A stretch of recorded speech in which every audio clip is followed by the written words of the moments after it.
All right. I'm going to call to order the meeting of the City Council of the City of Clayton, and like to notice that every one of our council members are present. And if you will now join me for the Pledge of Allegiance. I pledge allegiance to the flag of the United States of America and to the republic for which it stands, one nation, under God, indivisible, with liberty and justice for all. Thank you. Okay, item number 3 on the agenda is the consent calendar. Move approval. Second. Moved and seconded. Any further discussion? Hearing none, all those signify support by saying aye. Aye. Actually, I'm sorry. Go ahead. Excuse me. I would like to, I see Kevin's here, and I talked to Kevin today at City Hall. I would like to just take 3A off and just have Kevin give us a brief update. This CalPERS, and I can lead into it, but that's what I'd like to do first. So is that okay? Without objection, then shall we just proceed with that, and then that way we'll continue. All right. So again, all I wanted to do was, as Julie and I have been on for a long time, there's been multiple discussions over the years about CalPERS and how much it costs cities, and we've all probably gotten, people saying, hey, we shouldn't be part of CalPERS, we got to do this, we got to do that. Gary and staff and Kevin, especially since he's been here, have been doing amazing things, and actually we have a much better picture now than we ever had about CalPERS, I think.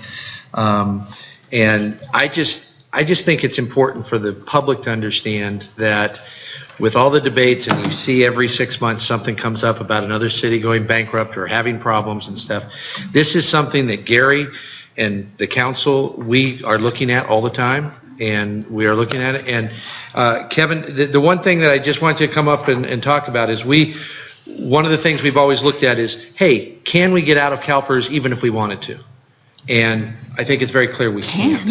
And I just wanted, Kevin, could you tell us what it would require? You want to start about 6.5 years of budget, but to the audience? Well, CalPERS is the retirement system that we have, and again, for probably over a decade, we've been talking about it in California, and this is just something that is kind of, I've had a personal stake in it. Not stake, I don't know, that's not the right word. Pet peeve. That's more appropriate. Yeah. Right. And it is something that being a businessman and a business owner, looking at the way we do things, and then it's different than the way government does things. But again, I just want to make it clear, our staff is doing great things.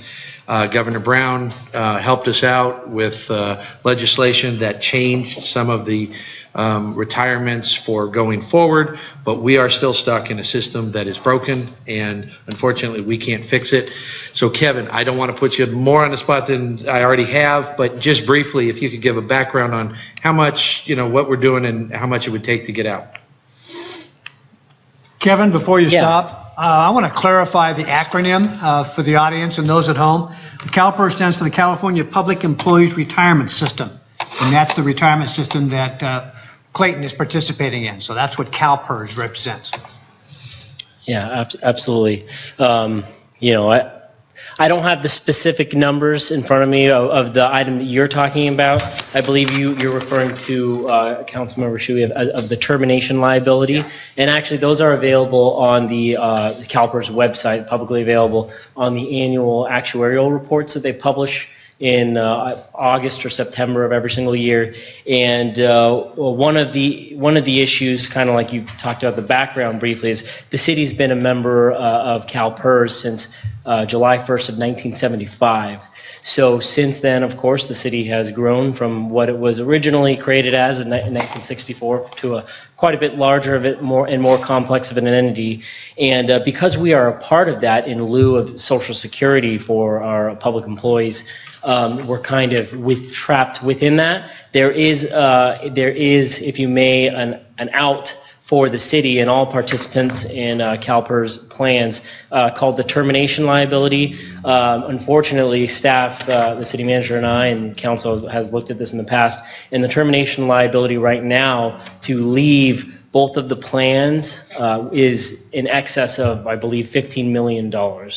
And that's assuming a discount rate of, I believe, 6.65%. So, you know, and that's in a good scenario. So if we wanted to even get out of it, right now, there's just no possibility, there's no liquid cash available to make that commitment. And our reserves are approximately how much? Of right the now? general fund, a little over $5 million.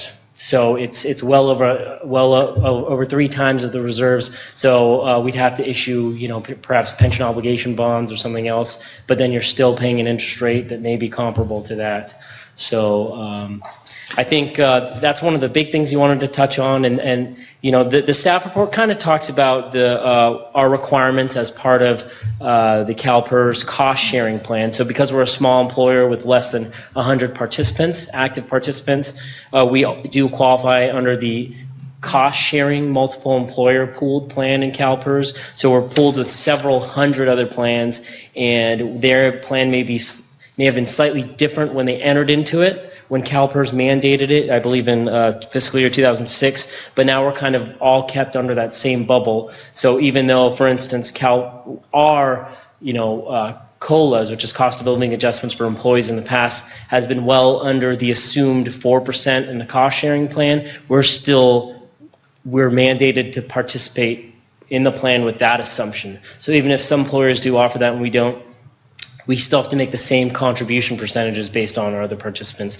So in that sense, we do, it's unfortunate with the cost sharing plan, but we do pool some of the risk, which is nice as well. Yeah, that's exactly what I wanted you to indicate. I just think it's important that the city knows that we do keep an eye on this. And for those of you out there that think CalPERS is broke and everything, you need to go to the state and you need to effectuate change there. We are, you know, not in a position to do anything about it, and it's frustrating. But Kevin actually loves getting into numbers like that, and it's great because it makes me understand it much better and even get more frustrated, but at least the public knows we're doing something. Okay. Councilmember Pierce.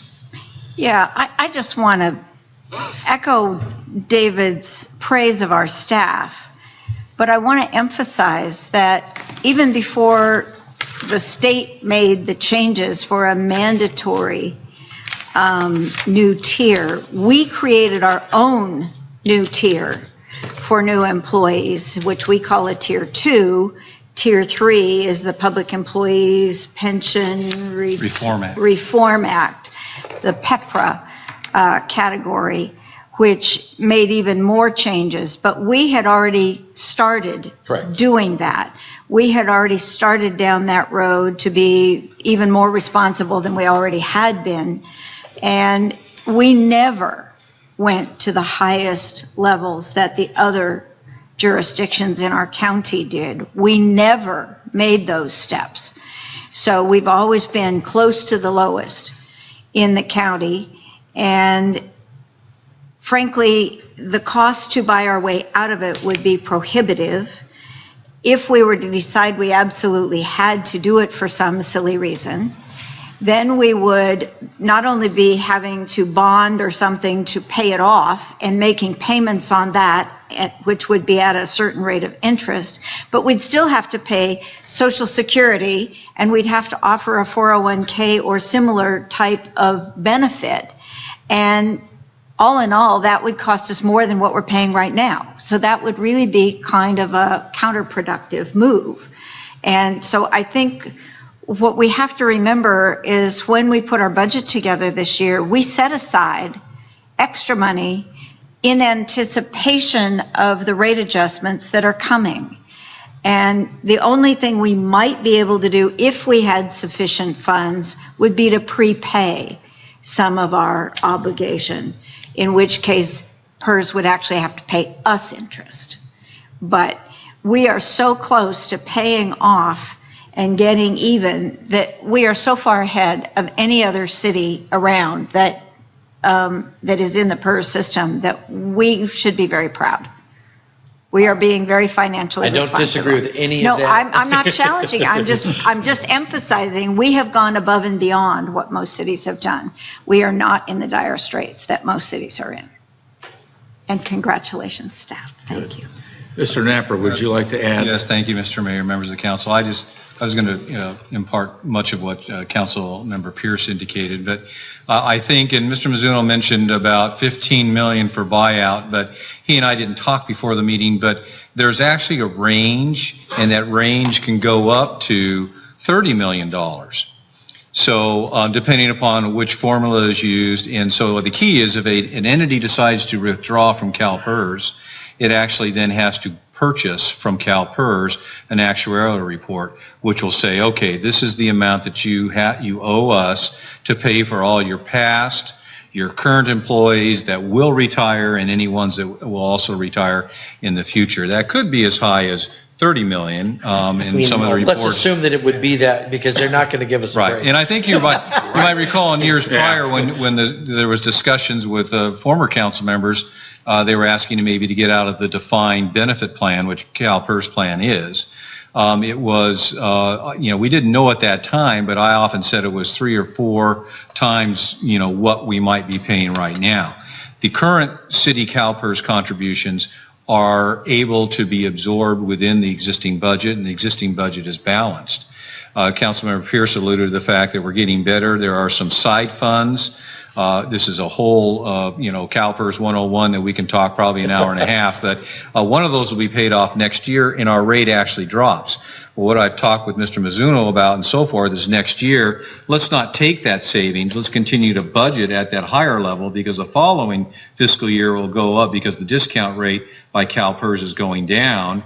And if you can follow that, then you're already past CalPERS 101. But then that extra amount we can put into the new fund that the City Council established, which is called the Pension Rate Stabilization Fund. So there's the other thing is, and I understood that some cities are prepaying and whatnot. It would be my professional recommendation to you not to do that, and my reasoning why is because CalPERS has shown, even since the year 2000, that what they will do is if they don't have enough money, they will create new additional liabilities and call them something, and then you're still going to owe additional monies. So that's why I have never proposed for you to do that, and that's an example of that is because of the side fund creation, and now they're discounting monies and other types of things. But overall, our city is in very good shape because we've been able to handle that, and because we have not offered the highest plans that are available. Now, just throughout statewide, if you're not in CalPERS, as Council Member Pierce indicated, then the city is typically one of two things. A city either is in the Social Security with a 401k plan, which if you drop CalPERS or you continue to pay for that tail of liability, you have those two. Or in the cases like the city of San Jose, you've created your own retirement plan. And in that case, you can actually change plans and do other things and create your own plans, but you also then have to fully fund your own plan in that respect. Our city is not like a charter city like San Jose that has the ability to offer different plans. We can only offer the plans that CalPERS offers, and we are on the lowest plans that CalPERS offers. What does that mean, lowest? It means the least amount of benefit afforded to the employees when they retire. And Jim, I just want to, if we could get out of CalPERS, I would recommend it heartily. We can't. We're captive. It's a broken system. It's a system that should not be in place, but we're stuck with it, and it's got to be effectuated at the state level or federal level. And echoing Julie, we have done great planning here to minimize that before the state even took steps, and absolutely no criticisms of staff or anybody in that. This system sucks, but they've got us, and they're never going to let us go. Thank you. Any other comments? Not after that. Thank you, Kevin. All right. Thanks, Kev. All right, we did have a motion and a second for the consent calendar with the inclusion back of item 3A. Any further discussion? Hearing none, all those signify support by saying aye. Aye. Any opposed? ordered. Okay, we'll now move into the recognitions and presentations. And the first one we have is a certificate of recognition for Miss Kate Amos, who's a student at Clayton Valley Charter High School. We also have joining her is her teacher, Kelsey Thomas, and in addition, our police chief, Chris Wenzel, and the assistant inspector in charge for the Postal Service, Steve Sherwood. If we could all join me up here, we will all make the presentation, and then we'll take a photograph of everybody and talk about the item. Come on up here. Thank you.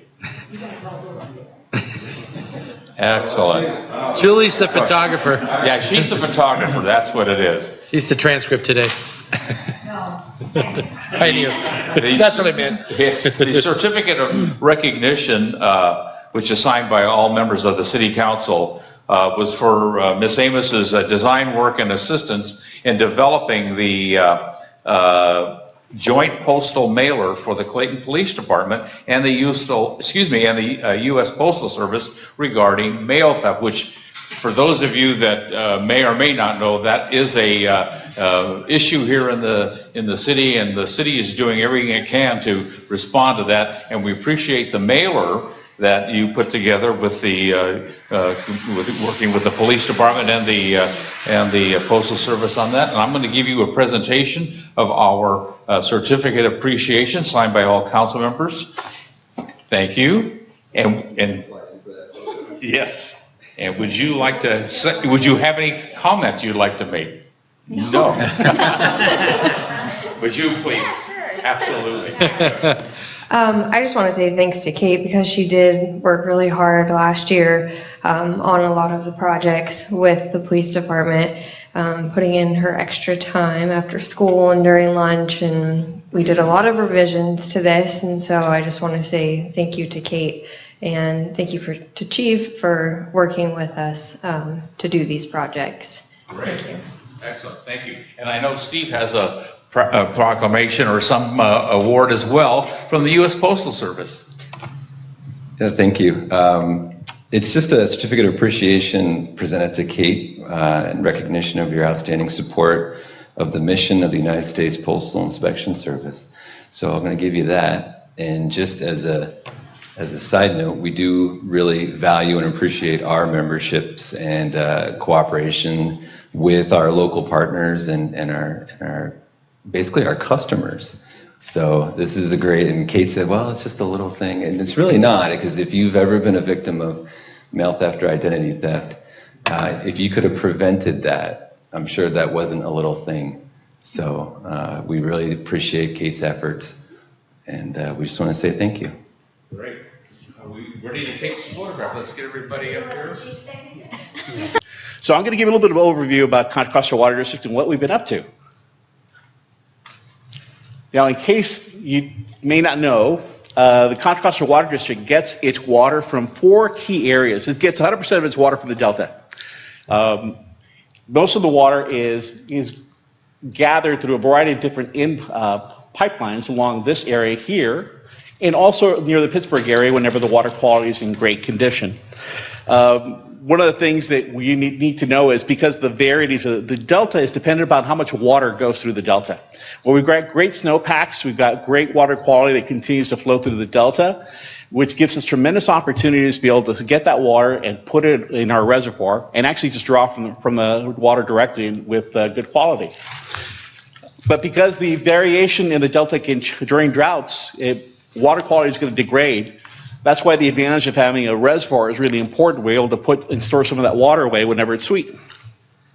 One of the advantages before 1997, we just would be able to take the water directly from the Delta. That's all we had. We couldn't blend it with anything. Los Vaqueros provided the opportunity to be able to blend the water, or get that water when it was sweet and be able to use that water and provide you better water quality.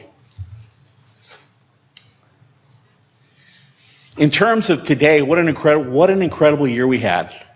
From one of the worst droughts, the worst drought in California history, to an absolutely incredible precipitation year.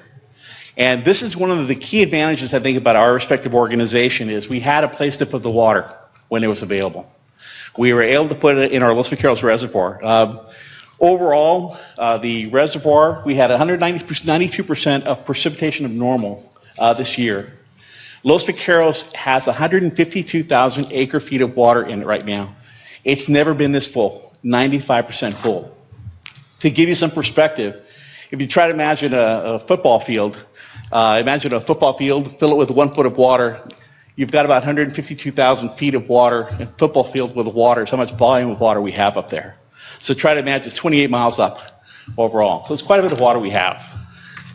The other thing that's really important is that Lake Shasta is the key origin for the water in the Delta. I'm not sure if you knew that. So that's why we look at what happens with Shasta Reservoir very, very closely. Bureau of Reclamation is the one that manages that particular facility. So we take a very good gander at it, make sure it stays in its good condition. I just wanted to give you a little bit of an update. I'm not sure if you, as you recall, the Morgan Territory Road was a very big issue for a lot of folks in Clayton and the Clayton community. And one of the advantages of what we did here, planning ahead, is that we used our mutual aid agreements with Alameda County Water District. We shared resources when it became necessary to put a temporary pipeline out of Morgan Territory. And one of the advantages is that because we've done quite a bit of planning for emergencies, we're able to muster supplies for these types of outages when they do occur to be able to respond to these kind of emergencies. This pipeline in particular was bought specifically to deal with earthquakes also. So in this particular case, when the landslide happened, we actually could mobilize that pipeline very quickly, and when we realized we needed more, we made a call to our mutual aid, Alameda County Water District. They came through with the balance of the pipeline, and we're up and running, and we got service back up and running in a few days. So obviously we're working very closely with the county to make sure that the ultimate fix will be in good shape for the pipeline we'll put up there in a permanent spot. In terms of some of the challenges ahead, some of the things that's really occurring, and I'm sure you're seeing this at the city council level, but local water agencies manage local water supplies, like Los Vaqueros. They manage water conservation programs. They work with the local community to enhance conservation, water reclamation, optimize using of water. But what's happened is because of the California water shortage that occurred, the state has begun to play a bigger role in mandating conservation measures that are, I wouldn't say draconian, but they're pretty one-sided. So for example, when the California drought occurred, this community responded by saving over 35% of its normal water use was saved because the community responded to the emergency. There are some agencies, some communities in Southern California that only responded with 5% savings, 2% savings. Some none. And the result is that the state had to make a mandate to force a level of conservation across the board for everybody because there wasn't across the board savings by all these different water agencies. So one of the things that we're trying to do here is as these conservation mandates are coming down from the state, we want to make sure that they are not compromising or they're not necessary because we're doing a very good job in terms of the conservation work that we're doing as a community. So I want to let you know that we're continuing to watch all these bills as they're promulgated in Sacramento. But the other thing that's really important too is the Contra Costa Canal is an 80-year-old facility. 50-mile-long open channel canal that was built by the Bureau of Reclamation in 1936 and around that era. So we have continuing maintenance issues with the canal that we continue to make sure to take care of. It's always a problem, but we make sure that it's maintained in good condition. But it's always going to be, it's an aging infrastructure. And so we've got to always monitor and keep an eye on it in terms of looking at trying to ultimately replace it in a pipeline. That's our ultimate goal. We've done a pretty good job of trying to replace about 15 to 20% of it already, but it's an ultimate goal to try to put the whole canal system in a pipeline. One of the other things that we're watching too is how is the community responding to now that the drought's over with? Is there a demand growth that's occurred right back to the levels that they were beforehand? And what we're finding is a lot of the conservation measures that were taken continue to be used by the community today. So I think we've seen about a 7% increase in consumption, but it's still well below 2013 when we had the last really big drought year before this last year. One of the things that we're doing to try to make sure when we look at the challenges, that means also revenue. What do we try to do to make sure we have to maintain revenue for infrastructure renewal, labor, chemical, electricity, all the issues that are important to make sure we provide you with high quality water and reliable water. So we're looking at cost reductions efficient programs wherever we possibly can, non-rate revenues, and when necessary, modest rate increases to make sure that we can continue to provide that good service. And these investments in quality and reliability mean, for example, that we're looking at, we maintain fish screens to make sure that we don't impact the delta in our intakes. Unlike the State Water Project and others, all of our intakes are screened. So we're not impacting fisheries. We make a point of that. We have a great Los Carrols Reservoir. Overall, you're looking at $1 billion investment that the community has made in Los Carrols and pipelines and pump stations to make sure that we can provide high quality water and reliably when you need it. One of the things you've probably heard quite a bit about is Los Carrols was constructed back around 1997. It's already been expanded once from 100,000 acre feet to 160,000. Now we're looking at expanding it to 270,000 acre feet. Now the opportunity has arisen to have it play more of a regional role by working with 11 different potential water agencies to enhance water supply or provide an opportunity for them to store water when they want to store the water and have an opportunity to be able to do that. It also gives us an opportunity to optimize our use of those assets, because what will happen now, if we have other agencies that are using this particular facility, we're going to be able to share those costs as well. We're paying down the debt associated with these facilities over the years, and we've got other partners that are working on the project. That'll make sure that we can defray some of the costs that we have right now, help pay the mortgage payment, as they say. It'll also mean that we have more water already in the bank. So if there's an opportunity to be able to use the water because another agency can use it, it's already there and stored away. The other thing that's really important is this expansion is dictated such that no water quality, there will be no impact in how Los Carrols functions. There'll be no impact in terms of the guarantees that were made in terms of how it would be operated to make sure that the water quality for our community is not impacted by its expansion. So that would be the case. The other thing that's important is any expansion will be paid by the agencies that are wanting to participate in the program. No ratepayer is going to pay for any benefit to our expansion of Los Carrols unless we're getting an actual material benefit associated with the expansion. One of the things that's important, we put our application in with the state for funding for this project. And if everything goes as planned, the expansion would take place sometime around the year 2020. So far, so good in terms of that. And I want to let you know, these are the agencies that we have as partner agencies. Alameda County Water District, Byron Bethany Irrigation District, City of Brentwood, East Bay Mud, Santa Clara Valley Water District, Grasslands Water District for wild refuges. The refuges are going to be able to use the water and bank their water so they can take care of the refuges during those dry years. Right now they have no way of storing the water. It just passes through. Los Carrols will provide a potential storage space for them. And of course, we're going to continue to promote water conservation and water use efficiency. So we continue to have in-home survey capability for folks that would like to have a survey to help folks with their conservation. We can have our folks go out, help, for example, work on the controls for their lawn controllers, for example. We also have a lawn to garden conversion that's still in place, $1 a square foot. One of the things that's really good about Clayton is we have now replaced over 3 football fields to drought-tolerant landscaping in Clayton alone since this program started. Doing a great job here in Clayton. We also have the My Water Report, which is another great program. You're now going to be able to draw on your consumption. How have I been drawing water or consuming water over the years? Am I doing better? Could I be doing better? So you'll be able to monitor your consumption directly by going to our website and signing up for that program. Water recycling is part of everything we're also promoting as well. 10% of the water that demands in Contra Costa Water District is met by recycled water. We work very closely with Central San and Delta Diablo on other recycled water programs that we can try to promote and help.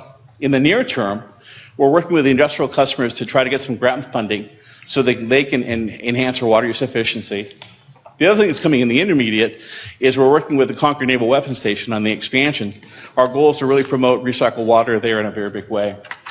And then we're also looking at the possibility of indirect and direct potable reuse as Central San and other agencies are considering that. So key points, if I were to say, is continue to use water use efficiently.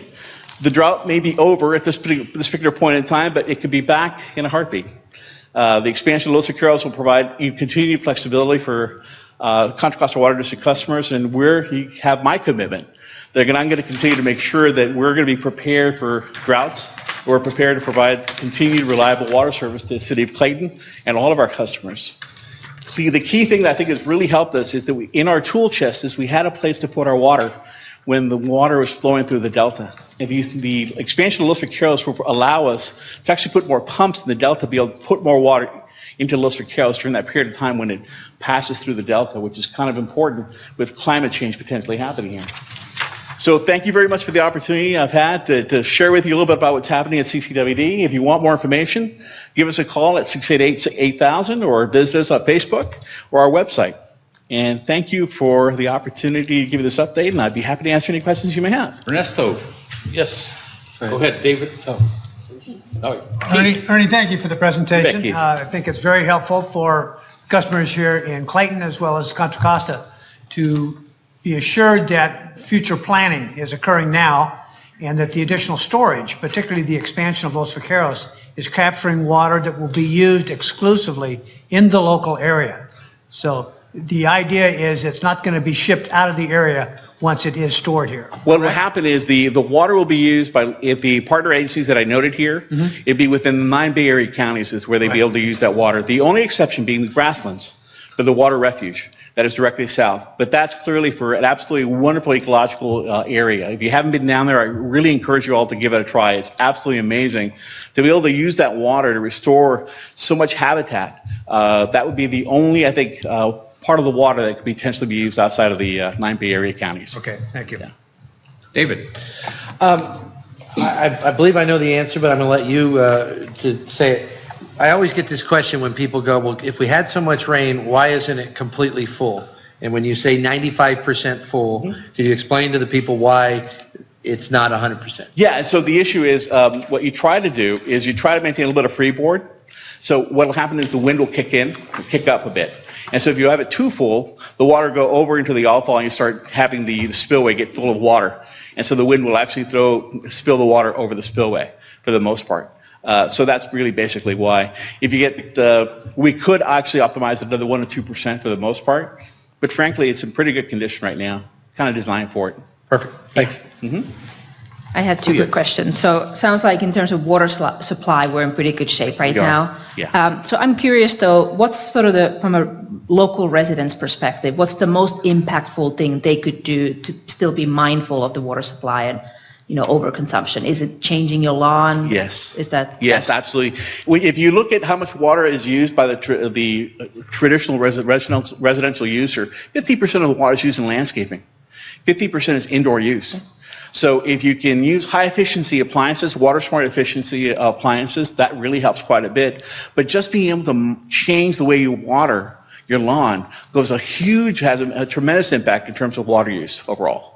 That's a very short and easy way of doing that. Okay. Yeah. And then my other question is, you mentioned that there's a water monitoring program where residents can monitor how they're using water from year after year. Is that a free program? Is yes, that something you just go to the website and sign up? You can sign up on the website directly, and they'll walk you through the program. It may be a phone call to actually get in, but you'll be able to get all that information by going to the website, and you'll be able to sign up. Okay, very good. Well, actually, I would ask you to talk just a little bit, building on what Tuya was asking about. I have had this last week, I think 3 different families ask me about, are there any rebates for replacing my lawn? Yes, there are. Absolutely. I think I'd be happy, Oliver, make a note of that. But yes, there are. On the website, you'll be able to get more information regarding a That's where I've replacement. directed them, but maybe you could elaborate a little bit for $1 per those who square might foot. be watching. Yeah, $1 per square foot basically is what you'll get as a rebate for converting your lawn. Is there a limit? I believe, do we have a limit on that? 1,000 square feet. There we go. So $1 a square foot up to 1,000 square feet. Correct. That's a lot of lawn. That's exactly right. And it makes a huge difference. Again, 50% of water consumption is from the outside of your home. So that's why for us, low-lying fruit, if we can make that conversion, help people along the way, that's fantastic. And in Clayton alone, 3 football fields of drought-tolerant lawns have been converted since we started the program. Clayton is responding in a very big way. Again, that's the thing that I really enjoy when you look at our local control, our local representatives, our local community responding to drought emergency. This community responded in a huge way, a very incredible way. And so that's why for us, we look at what's happening in Sacramento and say, you know what, this community is doing an incredible job of being wonderful of taking care of its water, and this agency is working very hard to be a good steward of the water and a good steward of water conservation and the habitat around it.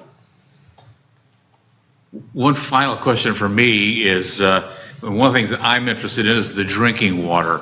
And I know that the district does an exceptional job on testing to validate that the drinking water is pure and very, not to concern ourselves, similar to what happened in Michigan.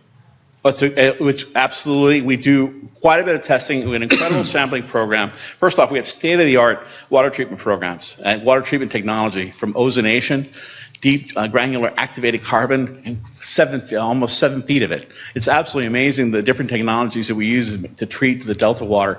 But we have a great water sampling crew, great O&M crew that are always monitoring the condition of our water. We have a great program also working with the schools, that if schools are interested about any lead that may be out there, they can contact us directly and we can work with the principal and help them do the testing to make sure that their system is okay here at the local school level. We're ready to help with that. Great. Yeah. No further questions. Ernesto, thank you for coming out. And I want to share with my colleagues on the council here, as well as the folks listening in at home, that one of the responsibilities that I have is to attend other meetings, and I do regularly attend the district meeting that you preside in. And I want to reassure that our residents, well, first of all, they ought to go out and come to a meeting, because it's very informative to hear what the district is doing on the nuts and bolts level. And that Clayton and this Division 3 is very fortunate to have Ernesto as our representative. Not only is he a licensed professional engineer, but he's probably one of the most active members on that board. And I know that his questions are always insightful and to the point, so that they know that they've got a very watchful director on board, and we really appreciate you coming out here tonight. Thank you, Mayor Diaz, and again, City Council members, thank you for your great work, and city staff, keep up the great work. Wonderful community. Yeah. Thank you for the time. Thanks. All right. Okay, we're now moving into reports, and the first one, Planning Commission, no meeting. Trails and Landscape, no meeting. City Manager and staff. No, I had no meeting either, Mayor. Thank you. No report. No report. Okay. City Council, we have responsibilities, as I mentioned, to other regional committees and commissions, and I'll begin with Councilmember Catalano. So I think a couple items. I did attend August 2nd. We had a special meeting where we learned and trained on the incident command system. So I was there. And then also last week, September 7th, I attended the mayor's conference in Oakley. Great. Thank you. David. I don't think I had any meetings. I will point out to those interested that although the Board of Supervisors has appointed an interim DA, there will still be a race for re-election when that's due next year. And Clayton's own Paul Graves is an assistant DA right now, and he has declared his candidacy for that. And he's having a kickoff event this Friday. And I'm going to butcher it. I think it's at the Pleasant Hill Community Center, but if you're interested, I'll let you know. I got to confirm that. But I am going to be emceeing that, and it's just a kickoff event. I've known Paul for a long time. I sold him my first house, or he bought my first house in Clayton and didn't sue me, so that was a good thing.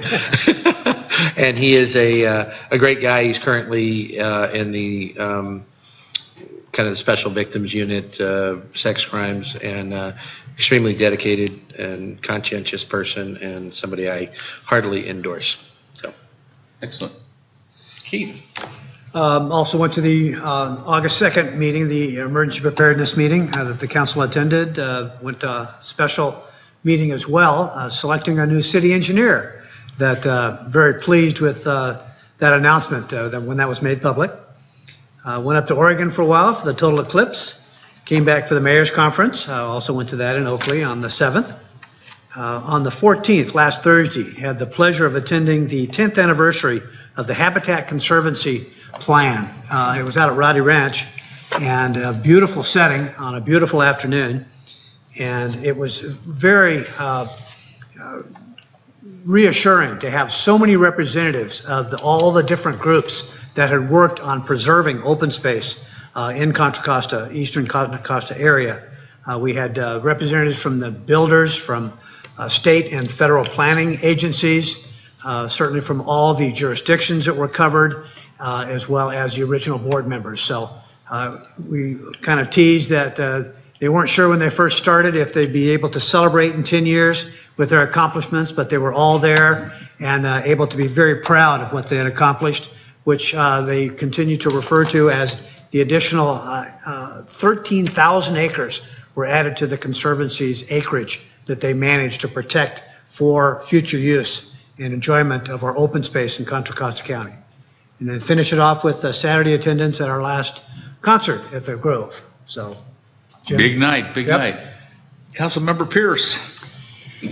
Yes. Theoretically, we had a quiet August. Somehow that didn't work. Unfortunately, the legislature was in session, and that necessitated several trips to Sacramento as we were trying through CCTA, Contra Costa Transportation Authority, to make sure that Contra Costa and Alameda counties working together were well enough represented in SB 595, which is the measure that would allow the Metropolitan Transportation Commission to put a measure on the ballot to potentially raise the bridge tolls to pay for projects throughout the Bay Area. The original bill was more than a little lopsided in where the projects were located, and since between Contra Costa and Alameda counties we pay 49% of the tolls, we decided we should get a whole lot closer to what we put in back out of it. So we spent most of July and August negotiating firmly. Some might say fighting, some might say being obstinate. Some people yelled at me, but that's okay. We stood firm, and the measure as it was finally passed included some of the things that we actually insisted upon being included. And our Senator Glazier, has long advocated for an Inspector General for BART as one of the things that he felt was critically important to any measure that would go forward here in Contra Costa County. And because we would be included in this measure, he fought hard for that. We fought behind him to make sure that that got included, and it did. It's not as strong a language as I would prefer, but it's a whole lot better than what we started with, which was nothing. And so we've got some good projects in there for Contra Costa if this ever should go forward. I would tell you that those of us in the East Bay are also strongly advocating at the Metropolitan Transportation Commission level that if it goes on the ballot, it will not be for the full $3. It will be a phased-in approach because we just think that's too big a leap to start with. But the federal government isn't coming forward with money, and we have tremendous deficits in Contra Costa on the projects that we need to have done. So self-sufficiency sometimes is the only way to get there. So we'll see how it plays out, whether it even goes on the ballot or not. We have until 2020, the end of 2020, to put it on a ballot. It has to be a general election, so there will be lots of information when it does happen. I also attended the Bay Area Council sponsored a California housing crisis panel, and I sat on that as the president of ABAG, talking about what we're trying to accomplish to get more affordable housing, more housing period, raise the inventory. That was a really good meeting. As most of our community knows, we did cancel our September 2nd concert due to extreme heat and smoke. And everyone at the concert last Saturday that I talked to about it said it was the right call. There has not been a single person that I've talked to that has said they were angry that we canceled it. There were a few that said they would have been there anyway, but they enjoyed being inside in the air conditioning instead. So no criticisms at all for canceling that concert. It did mean that our total receipts for the season were down a little bit, just under $20,000. We aim for at least 20, hope for 25, but overall the collections at the concerts were down. Overall, however, because we had sponsorships of several different levels, I think we came out really close. We'll have to have Kevin give us the final numbers, but we came out really close to what we've always done in the past. So that's really good. Great concert. Couple of Contra Costa Transportation Authority meetings, went to the mayor's conference in Oakley, very interesting meeting.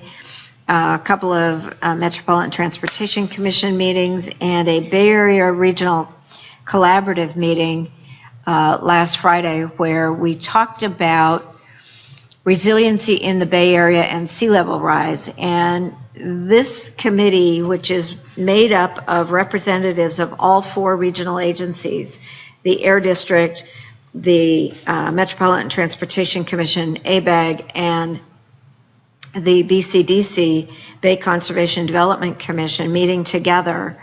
It was mandated years ago when there were fights over who had jurisdiction over what, and the legislature said, you will have a committee. It was called the Joint Policy Committee at the time. Didn't really have anything to do except you're supposed to talk to each other on a regular basis. We decided if we were mandated to do something, we were going to do something that isn't covered by one of the regional agencies specifically.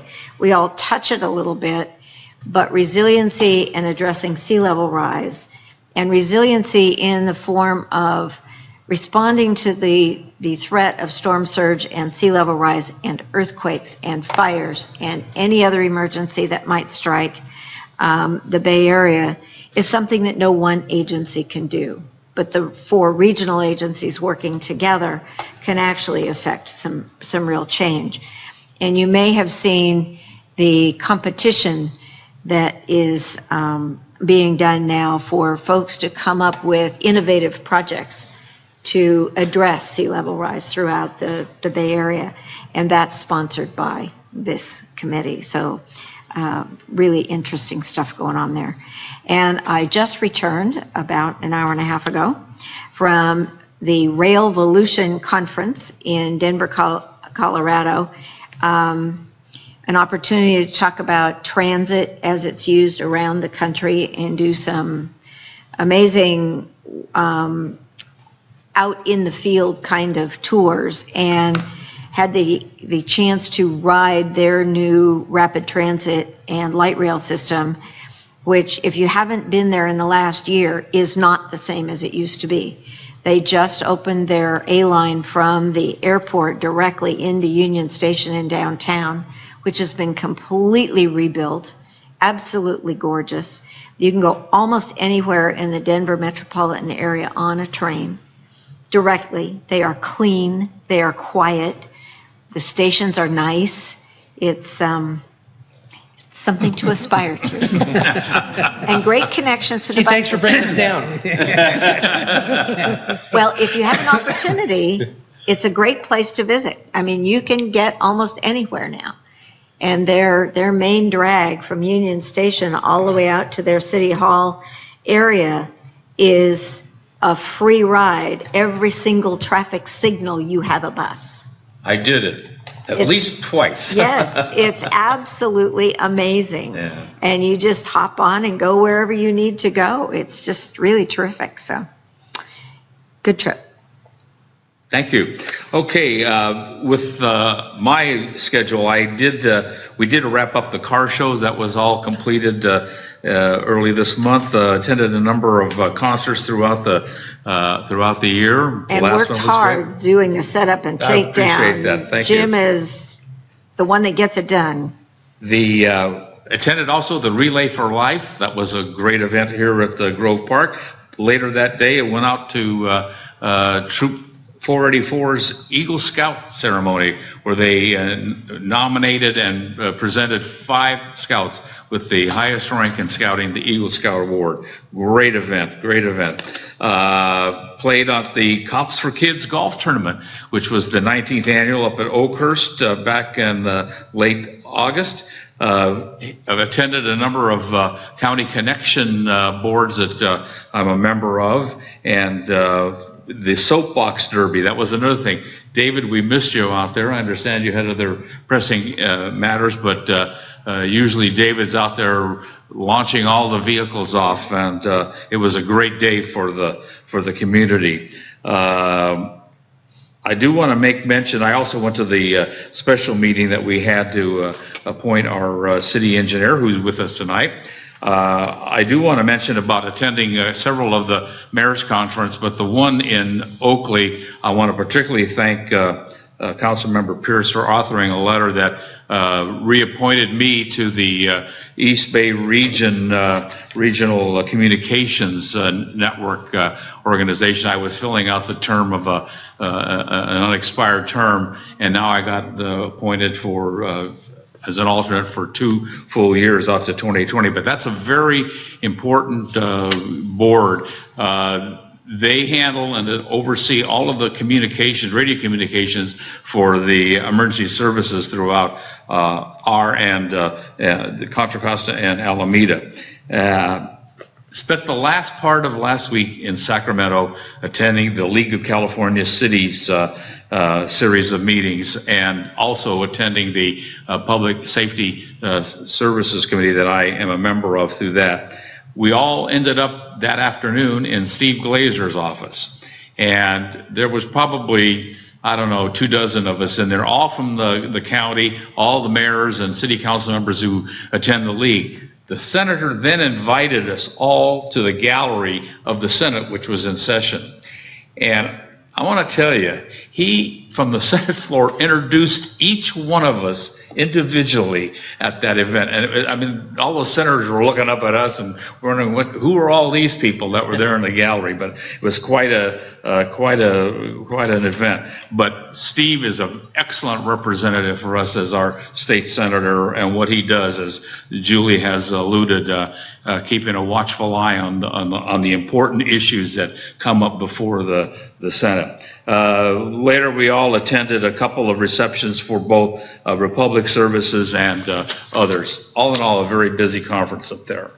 And with that, that concludes all of our reports. We move into item 6, which is public communication for non-agenda items. These are, if you wish to address the council on something that is not on the agenda, please step forward. Now is your time. And we see none. We'll move past that. And we have no public hearings, item number 7. We will now move into item number 8, one of the first action items we have, which is to consider the second reading and adoption of ordinance number 476, adding section 17.22 of the residential density calculations for residential parcels with sensitive land areas to Title 17 zoning of the Clayton Municipal Code, describing and establish how general plan densities are calculated for proposed residential projects with sensitive land areas. And we'll turn it over to our Community Development Director, Ms. Mindy Gentry. Thank you. Good evening, Mr. Mayor and council members. The subject ordinance was first introduced to the council at its last meeting back on August 1st. This ordinance would add a chapter to the Clayton Municipal Code for the purpose of describing and establishing how general plan densities are calculated for proposed residential projects on parcels with sensitive land areas. A general plan amendment, which was already approved by the City Council, was modified the manner in which densities are calculated on residentially zoned parcels with sensitive land areas. This ordinance and the general plan amendment together will reduce the overall buildable density on residentially zoned parcels by taking sensitive land areas into consideration. The reduction of density occurs because sensitive land areas are not considered to be developable, therefore are subtracted from the overall total acreage. And by subtracting this acreage, it reduces the available land area by which the calculation of units per acre is then applied. to determine the allowable number of housing units. No changes were made by the council at the August 1st meeting. Therefore, staff is recommending the council motion to have the second reading of ordinance number 476 by title and number only and waive further reading, and follow the reading motion to adopt the ordinance to add chapter 17.22 to the Clayton Municipal Code for the purposes of describing and establishing how general plan density, residential densities are calculated for proposed residential projects on parcels with sensitive land areas. And I'd be happy to answer any questions that the council may have. Thank you. Any questions of staff? Okay, this is a public item for action, and so at this time I'll open it up for public comments, and please come forward and mention your name, and we will take your comment on this. Seeing none, I'm going to close the public comment section and bring it back for any further action by the council. Jim? Yes. I would just like to thank Mindy and the team for putting this together. I have mentioned it to several of our colleagues around the county as we've been going through this process. And there are other cities that are very interested in following our lead on this. And they think it would be a really elegant solution to some really tricky parcels. And in many of our jurisdictions, those with the challenges are the only ones left. And so I've had several folks say, this is a really good idea. So you may get a few phone calls and with people asking to borrow our idea here. So. Oh, that's a golf clap. Yeah. There is a speaker's fee involved. Any other comments? Yes, Keith. I also want to add my thanks to the staff. I know when this original changes were proposed for both the general plan and this ordinance, there was some confusion about what the intent was and how it was worded. And want to thank you for clarifying that and getting people to understand that this is really reducing the density on some of the hard-to-build areas of town. That is, I think, what most of us are after. So want to thank you. I think that is certainly something we can applaud. It's the right direction, and as Julie indicated, other jurisdictions are looking at that as a model. So thank you. Great. Any other comments? We have it before us. All right, with that, I would move adoption of, approve a motion to, I would move to have the city clerk read ordinance number 476 by title and number only and waive further reading. Second. Moved and seconded to read as stated by Councilmember Pierce. And all in favor? Aye. Any opposed? Ordinance number 476, an ordinance amending Title 17 zoning by adding Chapter 17.22 to the Clayton Municipal Code regarding residential density calculations for residential parcels with sensitive land areas. I would move adoption of ordinance number 476, adding section 17.22, residential density calculations for residential parcels with sensitive land areas to Title 17, the zoning of the Clayton Municipal Code. Second. Moved and seconded to adopt ordinance number 478, et cetera, for section 1722, residential density calculations of Title 17. Any further discussion? Just that it's ordinance 476. Absolutely. 476, excuse me. Any further discussion on this item? Nope. Hearing none, so all signify support by saying aye. Aye. Any opposed? Ordered.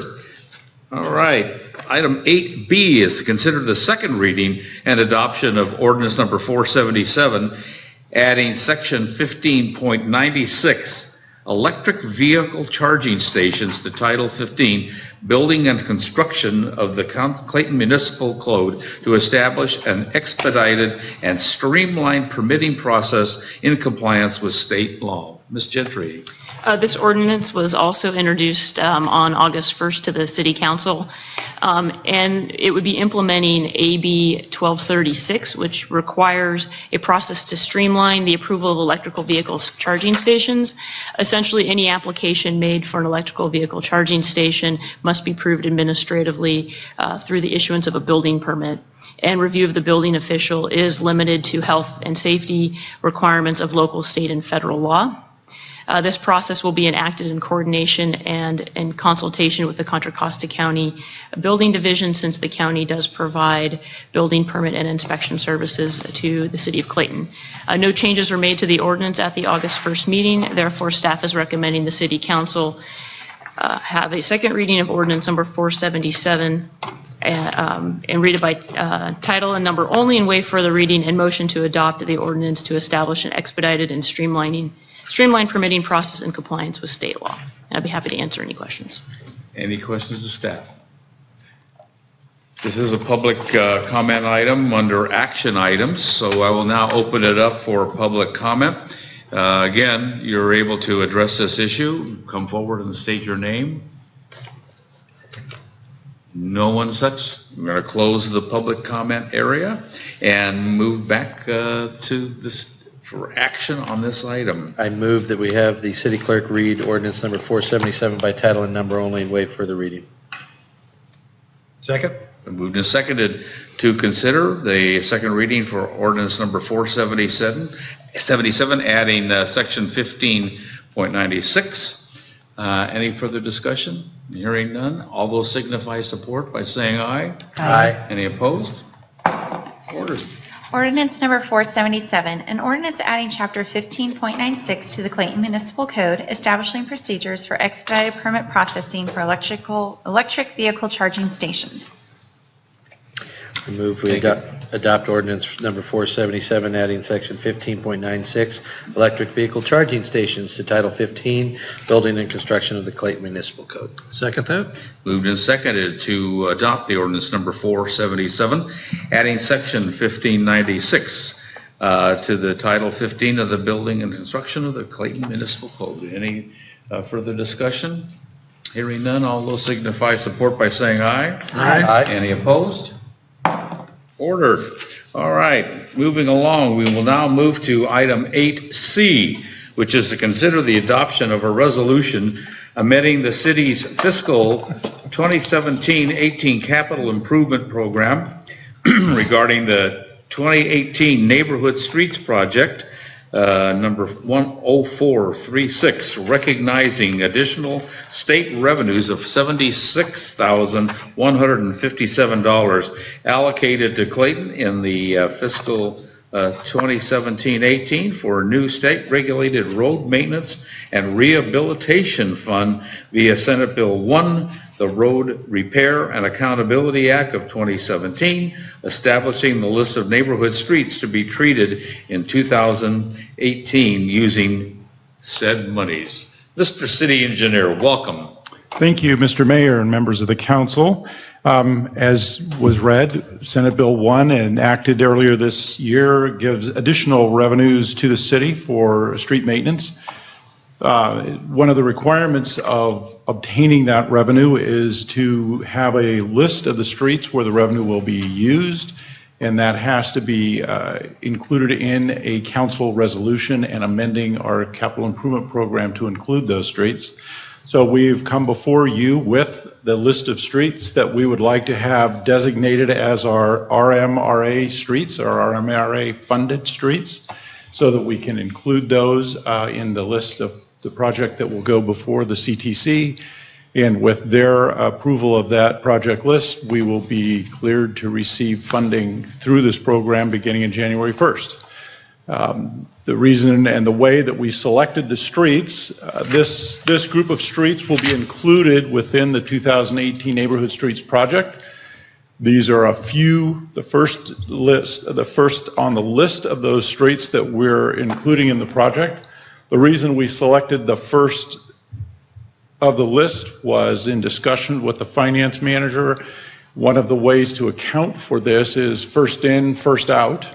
And in keeping with that, we selected the first streets that were in the list so that we could document them that way. And we will assume, for the sake of the CTC and the state, that they will recognize that that funding will be first spent, and it will be spent on these streets.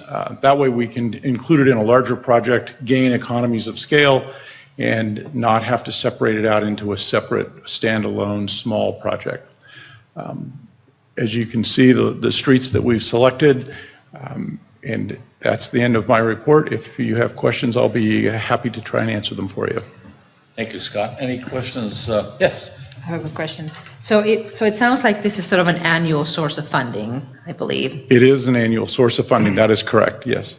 Is the, so for this first year, it sounds like some of the sources for that funding are sort of certain tax increases that don't become effective until, for example, November and whatnot. So do you think the amount that we got for this fiscal year, is it going to be higher for the following fiscal year? It will be, yes. These are all projections, so they're not exact. This year, we were projected to have a total of $76,157, and that's made up of two pieces. One is loan repayments, where previously gas tax money was lent to the general fund, and under SB 1, there was a requirement that be repaid, and part of our amount, the $12,825 of that amount is a repayment of those loans, and $63,332 is new RMRA tax funding. Now, next year, the projection would be, again, $12,825 in loan repayment. The RMRA funds are projected to be $189,985, and combining that with our highway user tax account that we get, the HUTA gas tax, the older gas tax money, that's $268,233. So we would have a total of $458,000 and change, $217 projected for next year, which includes the HUTA money, which is not included in the 63 for this year. So you have, for the next calendar year, or for the next fiscal year, so you have a longer list that we can then presumably cover more streets actually as well. Perfect. Yes, Julie. Yeah, I'd just like to point out that this bill was one that was hard fought, and all of us were on the edge of our seat as the vote went down in Sacramento. And I was texting furiously to our assembly member, who was one of the holdout votes until the very end, begging him to vote for this. What this does for our community, actually every community in Contra Costa, it almost completely doubles what we get from Measure J for local street and road maintenance. That's huge. The other thing I want to mention is that if you look at that list and you look at the pavement condition index on that list, and these are the first ones, that's a mighty high PCI we already have. So it's really great that all we have to do is a slurry seal to keep them in that kind of condition. I mean, we've done a really good job. When you look around the county at some of the streets in some of these cities, we're in good shape. So, and I also wanted to say welcome to Scott as our city engineer. I missed the meeting, unfortunately, where you were appointed. I wanted to be here, but I was fighting for Contra Costa in Sacramento that night. And so I want you to know my vote would have been absolutely enthusiastically supporting your appointment. Well, thank you. And welcome aboard. Thank you very much. Anyone else? No. For questions? Good report. Okay. This is a action item inviting public comment now from anyone in the audience that would like to address this item. And if so, please come forward to the podium and state your name. Seeing no one coming forward, I'm going to close the public comment portion and bring it back to the council for action. I'll move adoption of resolution, I don't have a number on it, amending the city's 2017-18 capital improvement program for its 2018 Neighborhood Streets Project, CIP number 10436, recognizing new revenue allocated to Clayton from the Road Maintenance and Rehabilitation Account through SB 1, the Road Repair and Accountability Act of 2017, establishing a list of local streets to be maintained in 2018, and approve findings that the contemplated street maintenance is categorically exempt under CEQA Section 15301C. Second. It's moved and seconded to adopt resolution amending the fiscal year budget of 2017-18 capital improvement program regarding 2018 neighborhood streets for project number 10436, recognizing the additional state revenue, so on and so forth for Senate Bill 1, Road Repair and Accountability Act of 2017, and establishing the list of neighborhood streets to be treated in 2018 using this money. Any further discussion? All those signify support by saying aye. Aye. Any opposed? Ordered. Okay, item 8D as in David.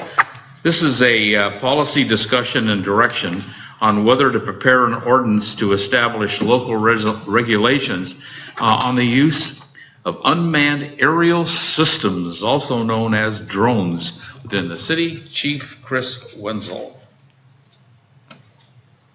Switching glasses.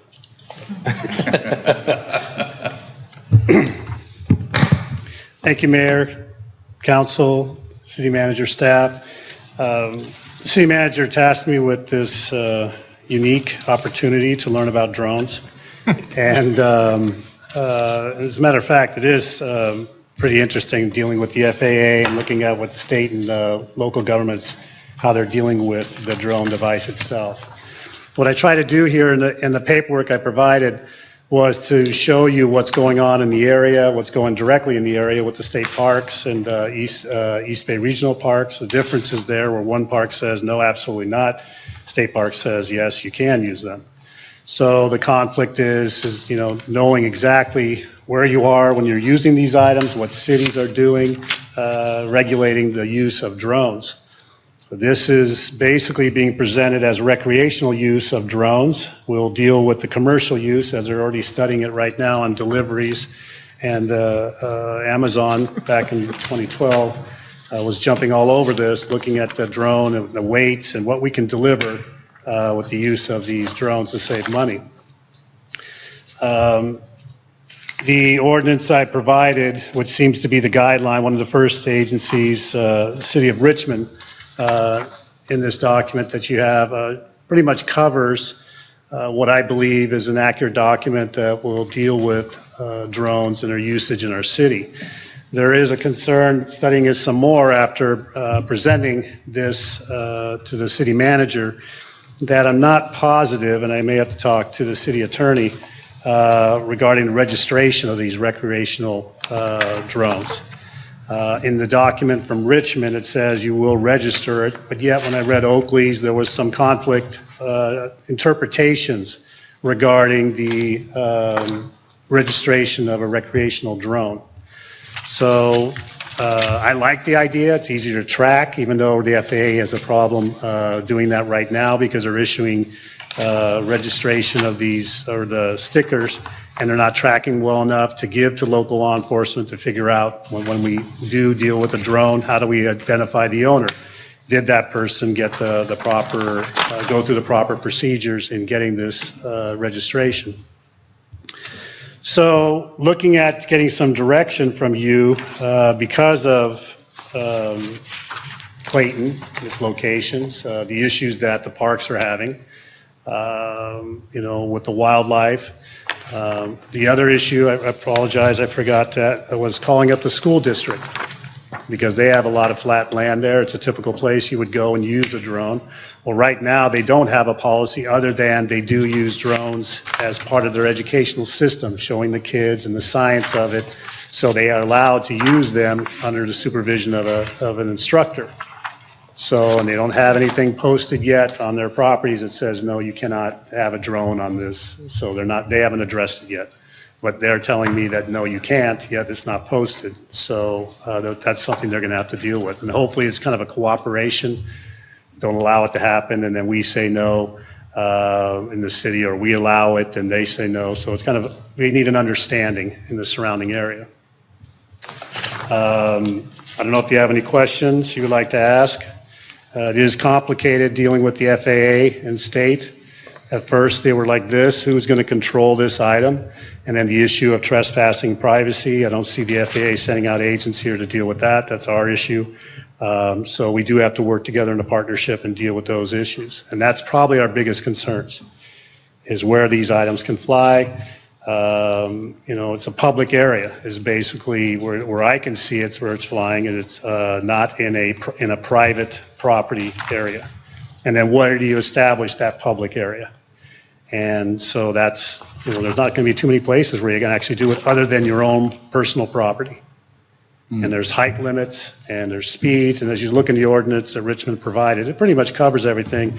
And the best one I like for law enforcement: no person shall operate a UAS in a careless or reckless manner that would jeopardize the public. That's pretty vague, and I like that. So that'll be for us to decide. Some of the ordinance will talk about specifics, power lines, and they write them all down. But I like this one because you could argue that, that would cover that issue. We just would have to articulate in the report. And probably the last thing would be is what the fine would be. In this situation of an ordinance, which we really haven't addressed. So we would have to come up with some type of, 6 months in jail, or it's a misdemeanor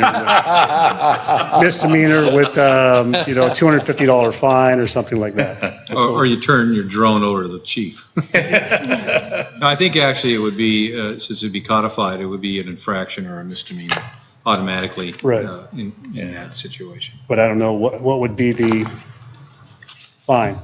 Well, we can determine that. That's right. Community service.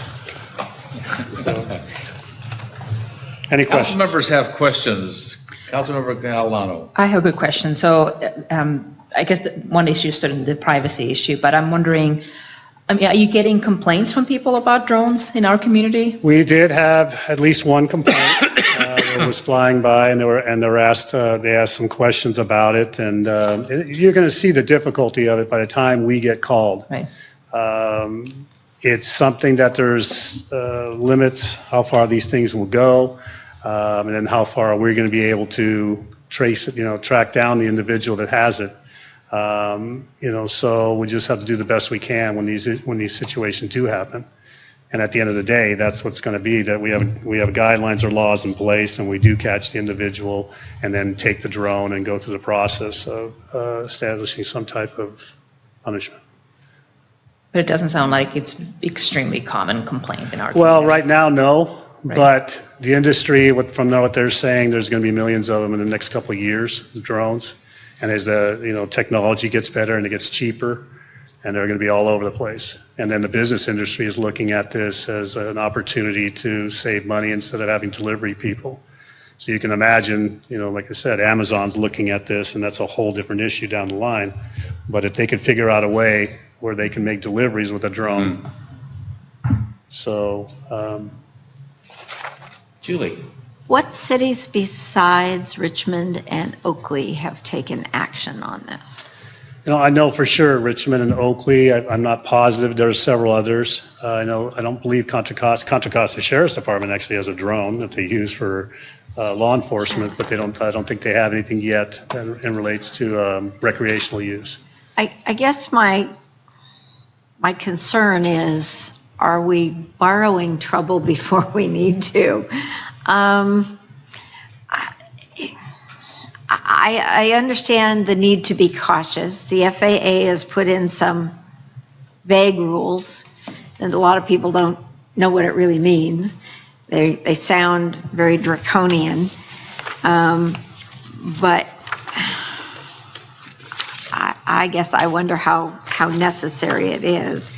I know that the Contra Costa Transportation Authority is using drones for surveying and actually making things really much, much safer on highway projects, because instead of having to have a survey crew out on the edge of the roadway, they've got a drone actually flying it and getting far more accurate readings because they're directly overhead and they don't have to be dodging cars all the time. So, and I know they are registered. But I don't know. I don't feel like it's a burning need, but then maybe we need to be prescriptive and prepared. I do like the prohibition that would prevent drones being used to hover over private property, private yards that were enclosed, because there's a sense of that is your private yard in the back, and also being able to hover looking into a residence. So I did like the way some of them were worded prohibiting that type of usage, more of a residential use that could get out of hand if we don't regulate that. But I was curious, there's a reference to the California Police Chiefs Association co-sponsoring Senate Bill 168. So I was curious how closely the Oakley or Richmond bills or laws track under what was recommended by the Police Chiefs Association. No, I don't know the specifics of that bill regarding what they came out regarding drones. I do know that there's a lot of concerns about the interruption of what law enforcement does with their drones and the recreational use and the possibility of some type of issues of, how do you word it, people using it to disrupt what we do for law enforcement. So I don't know the specifics, what they came out with regarding drones and how they're supposed to be monitored in cities. What the chiefs are saying. I didn't read that section. It would be curious, the recommendation then Right. from the Police Officers Association. Because I can see that becoming a problem, and I would like to get out in front of it before it becomes a problem. But it did seem a bit onerous with all the different regulations, but the one that really caught my eye was the prohibition against flying over an enclosed yard or spying into a residential window. Which Well, I the don't- hard part's going to know what type of drone it is and to see a camera. So there are drones that don't have cameras. Isn't the question you should be asking, Keith, is what are you hiding? Certainly not myself. So the other question, Chief, is how would you handle a complaint today if you received a complaint that a drone was hovering over my backyard or at a second-story window looking into a residence? Seemed like that would be a nuisance anyway. It's going to be a training issue to identify the types of drones. I mean, they talk about in here from half a pound to 55 pounds drones. And the assumption is that these drones, that the ones that get bigger will have cameras. I mean, that's the uniqueness of it, having up there and taking pictures and such. Some will take video, some take stills. But at a distance, we'd have to use probably binoculars to tell what type of drone it is. Is this an invasion of privacy? Because if it doesn't have a camera, then you really only have a trespass, technically. But what are you really trespassing? I mean, it's going to be it'll be a legal thing to see what is determined there. So, because right now, I can go online and they can see my backyard pretty clear, what's in my backyard when you go online and type in, and so that's not a trespass. So I can see. What is on the left there, Chief? Google can do it. I was thinking more of while activities are underway. I mean, we've all heard about David's parties, but to actually put a drone. Look at Keith trying to fight back. We He do wants to know why he wasn't invited. Right. What's going on? And we do have copies of those if you like, of his parties. So it is, getting back to what you were saying before, there are still federal legislation that's still getting, clarified about these drones and the use of them. And how much of this privacy stuff is in the federal regulations? Well, they stated that you're not supposed to do it, but they're not, I can almost guarantee that they're not going to be the ones that are enforcing it. It'll be what we're going to have to enforce. Mr. City Manager. Thank you, Mr. Mayor. The chief's done a great job outlining kind of the question for you, and really that's why we want to bring it to you. There is not a problem right now or, a plethora of issues that are occurring and incidents. However, sometimes as indicated, do you want to be ahead of that or do you want to react to that? That's a policy question for you. Another question that kind of pops up in our minds is, should we have something in place, because as these drones become more popular, if the council decides to implement local regulations and then Jimmy can't fly his drone, the parents will say, gosh, I wish I had known that ahead of time that, you know, like a skateboard, Jimmy has no place to fly the drone. Or Susie, you know, it's, you know, gender neutral just in today's world.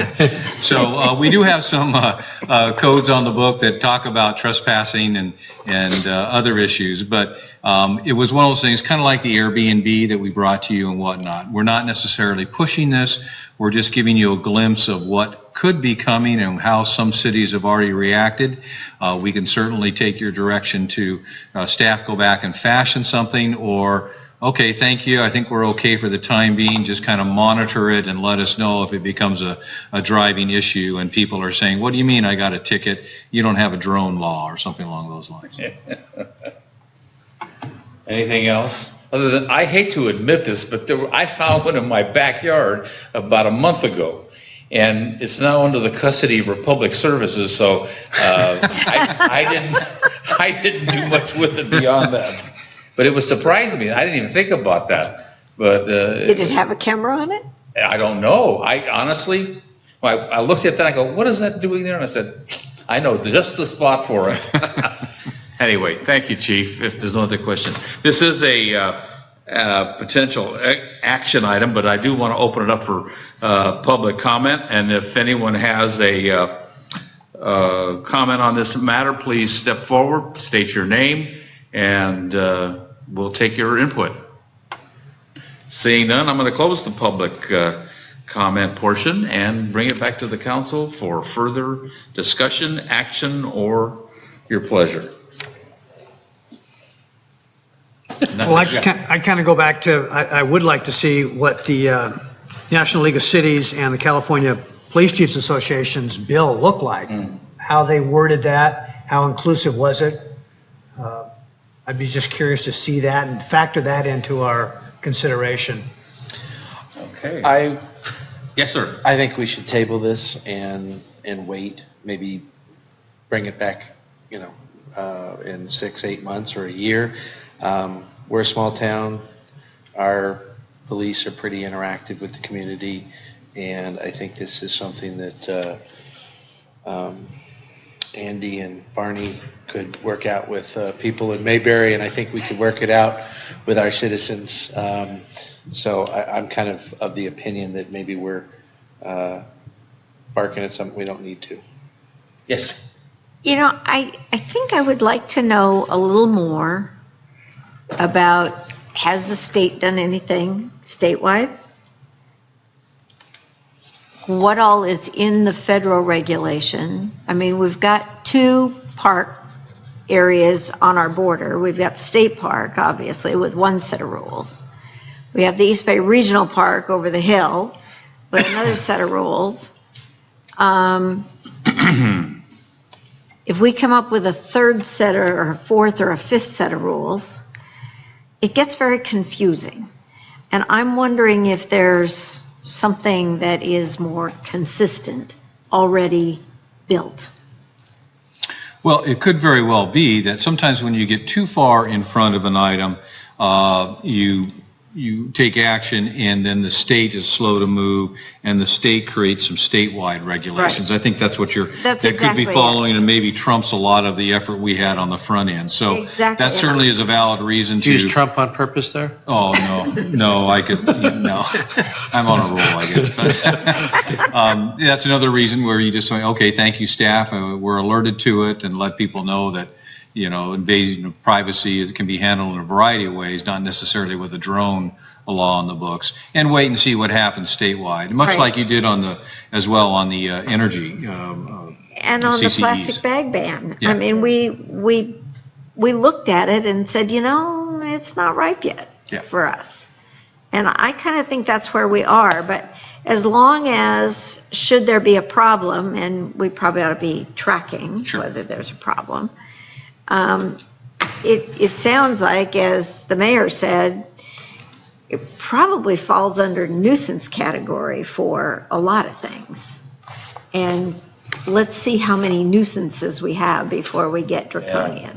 Yeah. Well, and the city attorney was researching our municipal code as we were sitting here, And fortunately, we will get a searchable online municipal code because she got as far as one page and then she couldn't go anywhere else. But that's exactly what she was, Mala was researching as well, is what controls do we have already to handle it that's on the books?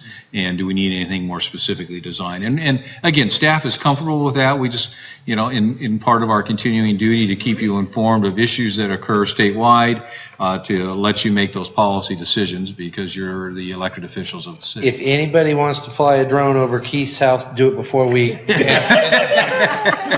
They're already on the I would suggest it in the next 6 months. Check out the new landscaping, that's what you're doing. But I agree with Vice Mayor Keith Hayden that I wouldn't be opposed to getting some more information. And if we just had it, just Not that we need to take action right. yet, But it'd be interesting to see Something else to what look would at. happen. Well, we can do that in two ways, Mr. Mayor. We could submit that to the council, in your mailboxes. We could also bring up periodic updates like I do on the consent calendar. Right. Info only lets the public know we're monitoring as well. Okay. Whatever your instructions are. Bring it back periodically and let us know what's going on. So I'm sort of repeating some of the same, but I mean, I certainly see the privacy issue, potential sort of very significant commercial use, but it's not here yet. And I think we're a huge community with a lot of kids. So I would bet that most of the drone usage currently is by kids just flying these tiny drones for fun. And I would hate to I don't think they're peeping into anybody's Electronic yards. stores like Fry's has a section full of them. Oh, sure, yeah. So they're going to get more and more. Yeah, but I think we have some time. Need his videos right after he's done. Okay, so we got what we're going to do. We do understand. Thank you. Thank you, and that concludes item 8A, or 8D, and that concludes all of the action items. We now move to item 9, which is council items for requests for future meetings. Any directions or anything? Question, we did get a letter from I believe it's a sister city in England, and you had asked for some direction from the council, I believe, how to respond to that letter? Well, I didn't ask for direction from the council. I shared that letter with you. Never mind. I have shared it with the Historic Society, who are the ones that initiated the twinning of the two cities, and indicated to them that someone needs to pick up the correspondence again. All right. Because the person who was doing the corresponding has been lax. Okay, that was my question, what the status is, and if we've responded, and, okay. Sounds like something Ted would like. Okay, so I gather there are no issues or items for future meetings.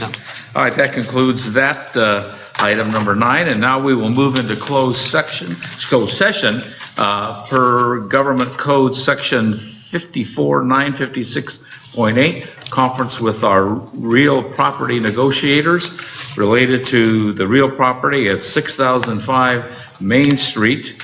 And the council members Pierce and Shuey, along with Managing Director from Transwestern, Ed Del Picaro, who has joined us, concerning price and terms of payment.